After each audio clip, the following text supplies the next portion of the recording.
Problem number 23. Problem number 23 is 3.8 times 10 to the 8th times 4.0 times 10 to the 5th. Now remember when we talked about multiplying two terms in scientific notation, we said that you can multiply the decimals, multiply the powers, because remember, really what's taking place here is all of these terms are getting multiplied together. And since multiplication has a commutative property that says, hey, you can rearrange the order, we can rewrite this as 3.8 times 4.0 times 10 to the 8th power times 10 to the 5th power. And so we multiply our 3.8 times 4.0, and that gives us 15.2. And then since our 10 to the 8th and 10 to the 5th power both have the same base of 10, we can simply add their powers together. So we would say times 10 to the 13th power. Now we need to ask ourselves, is this in scientific notation? We notice that the term in front of our base 10 is a value greater than 10, and we want that to be between 1 and 9. It's not, so we're going to move the decimal 1 unit to the left. That gives me 1.52 times 10. Since we moved the decimal to the left, we increase the power to the 14th power.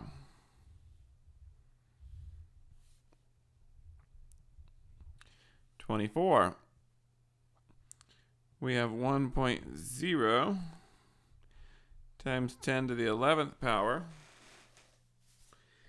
is getting divided by 2.0 times 10 to the 4th power. And I'm going to go ahead and write this out. Divided by, because remember any fraction is the operation division.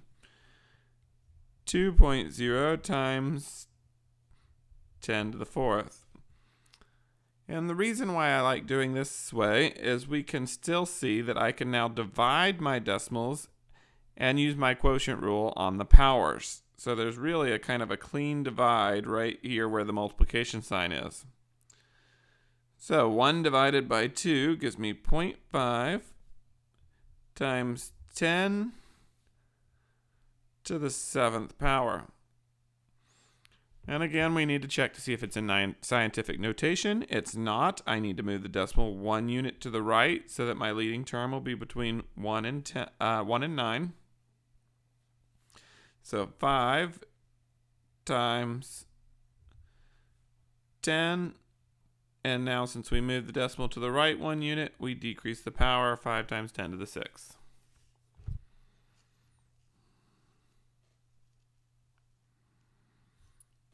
Problem 25.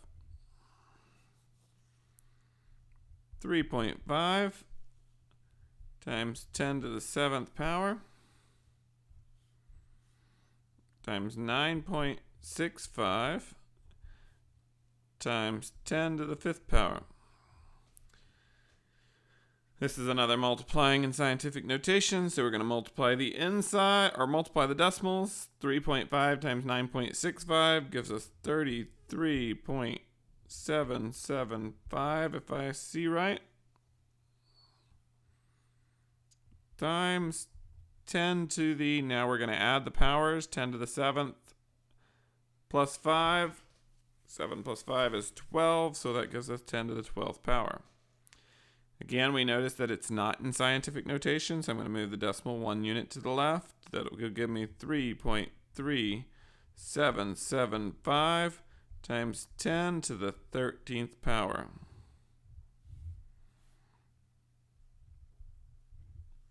Problem 26. 4.53 times 10 to the 6th power minus 1.28 times 10 to the 4th power. Now we're going to be subtracting in scientific notation, remember what's really taking place here is we can factor out as long as we have the same base tens. So I'm going to actually convert this by shifting my decimal place so that I end up with a 10 to the fourth power here, because that power will then match the other term. And since I decreased my power, I know that is a result of moving my decimal to the right an equivalent number of places. So I decreased by 2. I need to move the decimal to the right 2 places, which gives me 453 times 10 to the fourth minus 1.28 times 10 to the fourth. Now I'm going to factor out the 10 to the fourths. So 10 to the fourth power times 453 minus 1.28.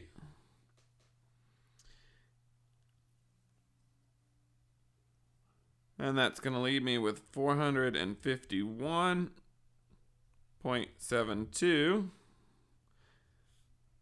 which is being multiplied by our 10 to the fourth power. So I'm going to move the 10 to the fourth power now over to the end.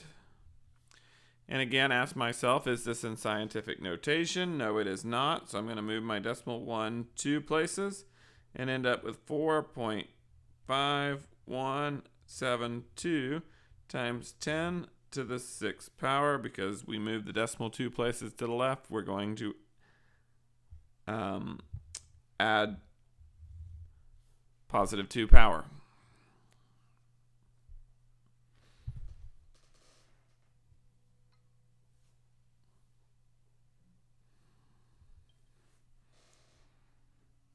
Problem number 27.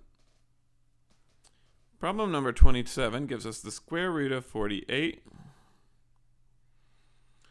And we are asked to simplify each expression. In order to simplify the expression, we need to pull out our prime factors.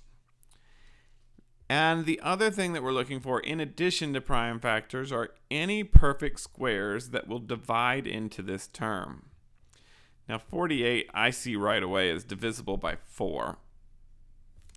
So I'm going to factor this as the square root of 4 times the square root of 12.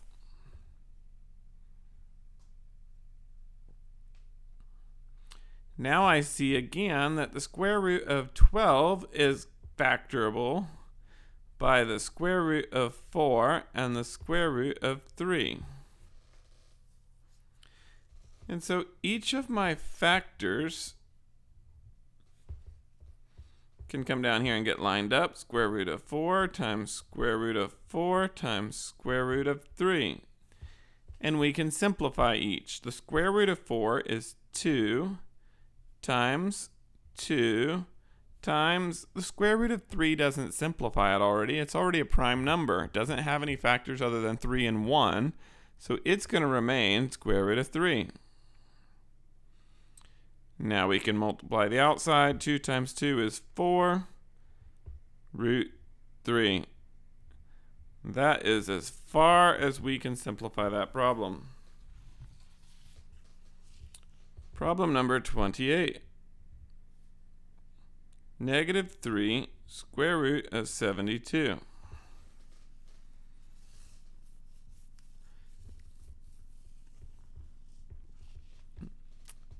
Now, again, I notice that 72 is divisible by 4. If you didn't notice that, you'll get the same answer doing it a different way. Actually, let's go ahead and do it a different way.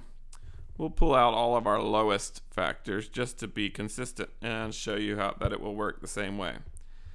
So 72 divided by 2 actually gives us square root of 2 times the square root of 36. And we should see right away that 36 is a perfect square.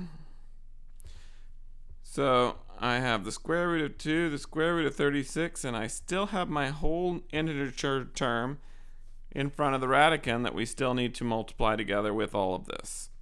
So that simplifies down to negative 3 root 2 times root 36. And as we said before, the root 36 we know to be 6.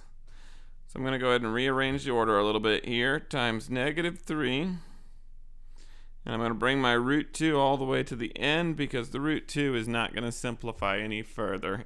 It's already a prime factor. Negative 3 times 6 is negative 18 root 2. And so that is our simplified answer.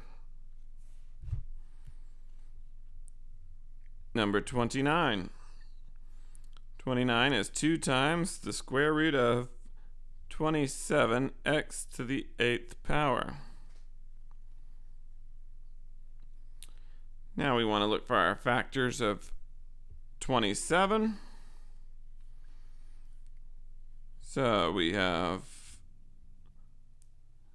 first lowest prime would be 3, so that would be root 3 times root 9, which is nice because root 9 is a perfect square, so that will simplify out nice and pretty. My factors of x to the 8th power, the only thing we really need to know about x to the 8th power is that it's an even power. I'm going to have 4 pairs of x's if I were to write this out in expanded form and circle the pairs. And the fast and easy way of thinking of that is 8 times the 1/2 power, which is what the square root represents. 8 times 1/2 is 4. So that's going to kick out a 2x to the 4th power. My square root of 9 will become times 3. And we're still left with our root 3 that doesn't simplify at all. Now I can combine my terms. 2 times 3 is 6. X to the 4th power. Root 3. And we are all done.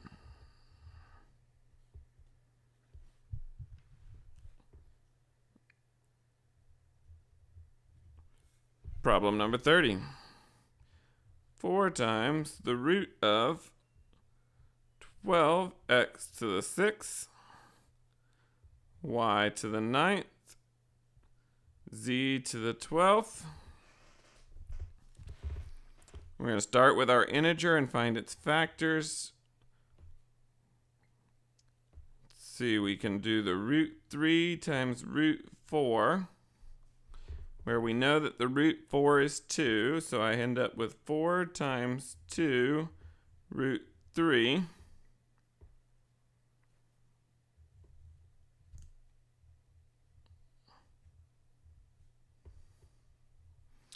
And now I'm going to clean up my variables.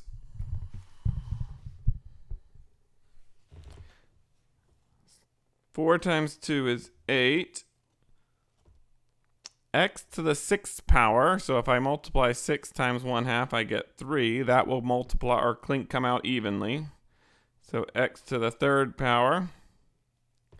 Y to the 9th power. Now if I multiply 9 times 1/2, I end up with 9/2, which is 4 with a remainder of 1. So I'm going to have 4 sets or 4 pairs of y's that will clear out of the radicand, and 1 y that will remain in the radicand. So since I already have a 3 in the radicand, we'll add the y to it. Z to the 12th, so 12 times 1/2 is 12 over 2, which simplifies to 6. Z to the 6th power. And so we end up with 8x to the 3rd power, y to the 4th power, z to the 6th power, root 3y.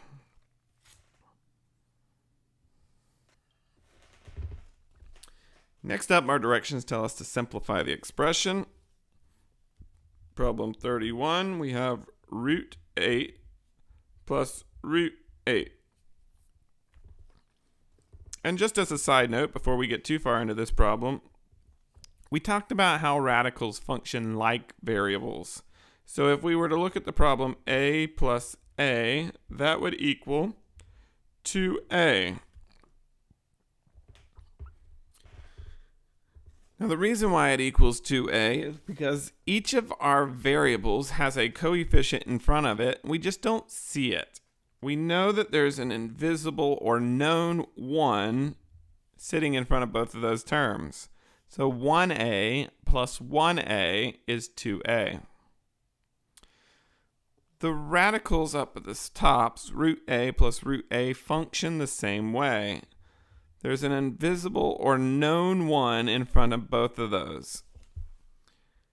And so we're going to end up with 1 root 8 plus 1 root 8, which is 2 root 8.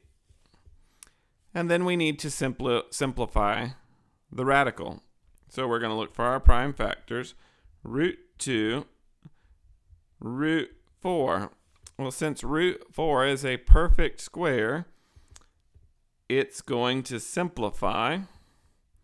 So we'll have 2, which is already outside the radicand, times the square root of 4 is 2, so that's going to clear out of the radicand, and times root 2, which doesn't simplify any further down. Clean up the outside. 2 times 2 is 4, root 2, and we are done with this problem. 32, 2 root 48 plus root 147. So we're going to look for our factors. I see that root 48 is divisible by 3.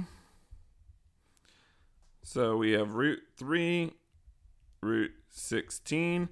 And I'm going to go ahead and factor down one term as much as possible. So my square root of 16 will simplify out, and that will leave me with 2 times the square root of 16, which is 4, times root 3.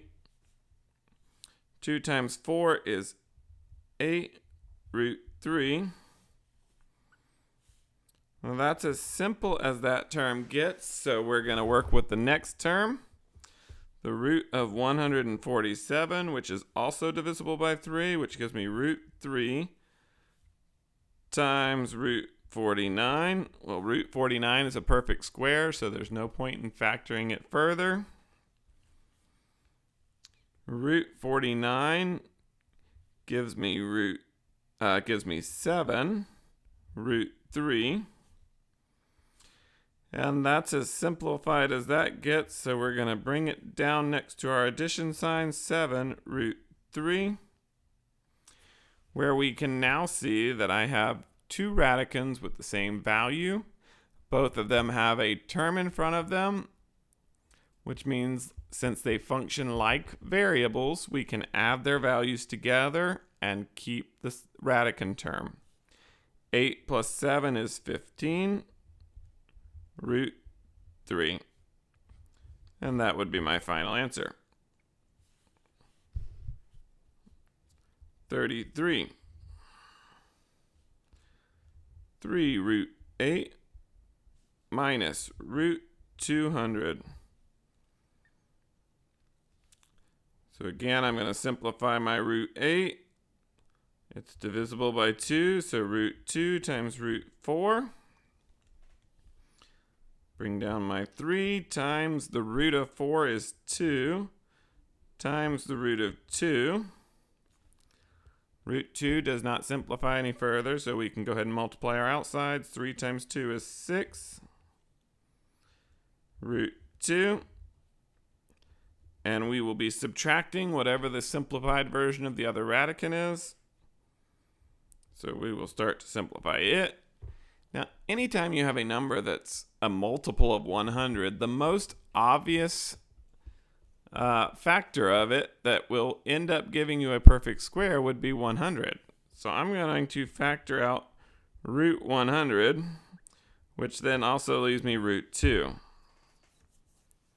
The root 100 is 10, and root 2 is already simplified, so that leaves me with 10 root 2, and we will drop that down next to our subtraction sign. So 10 root 2. And now again, we have two radicands with the same term. So we will be able to subtract our leading terms and keep the radicand. 6 minus 10 is negative 4 root 2.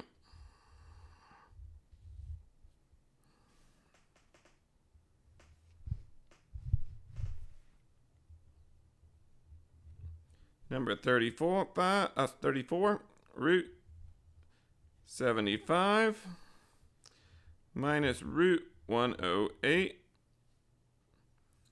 Root 75, well, root 75 is a multiple of 25, so I'm going to factor out root 25 times root 3, where the root 25 will simplify to 5 root 3.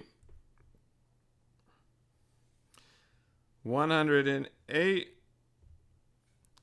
well, that's divisible by root 3, or 108 is divisible by 3, so we'll have root 3 times root 36, which is ideal because 36 is a perfect square.